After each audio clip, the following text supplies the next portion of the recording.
Hello, my name is James and I'm a product specialist at Marin Acura in Corte Madera, California. Today I'm going to show you how to reset the factory settings in a 2022 Toyota Tundra.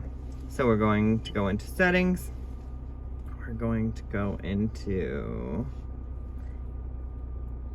info and security and system reset.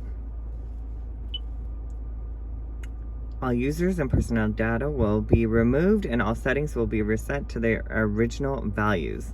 We're just going to reset, and this may take a few moments. Sorry about the screen flashing. In person it's not, it's just how it is when when it's shot by a camera. Okay, we're all done. That's how you reset the system settings in a 2022 Toyota Tundra.